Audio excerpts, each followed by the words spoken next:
Let's go ahead and take a look at writing ALGOL or running ALGOL on the Multicomp. The card I've got set up here is a Retro EP4 card running Grant Searle's CPM build. I'll go ahead and reset the card. On the left screen here, we're watching the serial port.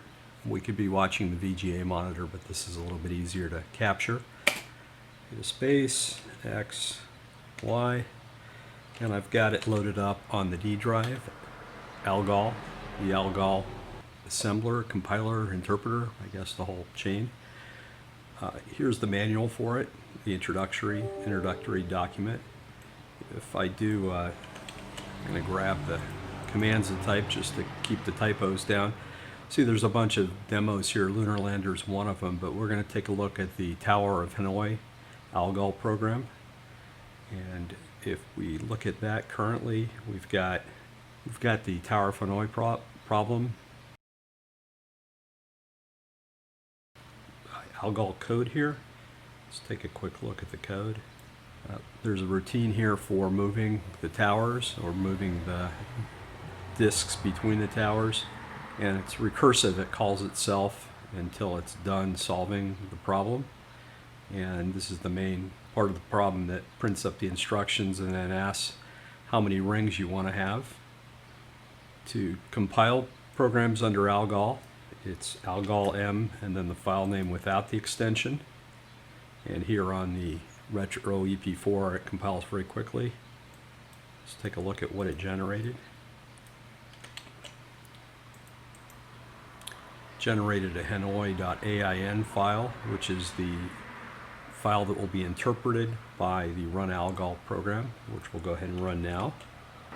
It's asking for how many rings to move. We'll go for a simple example of 3. And if we want to run it again, do yes. My backspace doesn't work exactly right, but yes. Let's try for 4. Has quite a bit more moves, and we'll go ahead and exit out. So that's basically what it takes to run the ALGOL compiler and interpreter.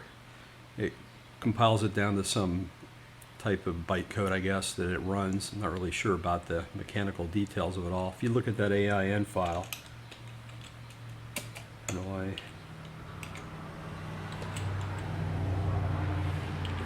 AIN file, it's gibberish on the screen, so I'm assuming it's some kind of bytecode. And that's really about all there is to it. Again, the code isn't too complicated. It looks more like a modern programming language. In fact, it's thought that it is or considered that it is the progenitor of many of the modern structured programming languages. Pretty easy to read and understand in general. It kind of looks a little bit like Pascal or Python or any of the other languages that followed on based on the same sort of concepts. Might want to give it a try and play with it. I haven't written any code myself. This came out of the example codes. I'll try to link whatever I can in the show notes. Thank you. Here's an illustration of the Tower of Hanoi problem solved using 4 disks as shown on Wikipedia.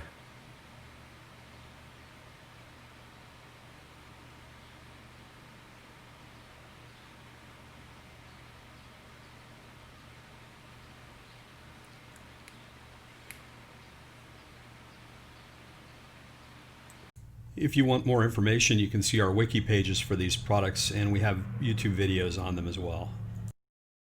We have a store in Tindie where we sell all of our cards. Thanks for watching our video, and if you enjoyed it, don't forget to like, share, and subscribe.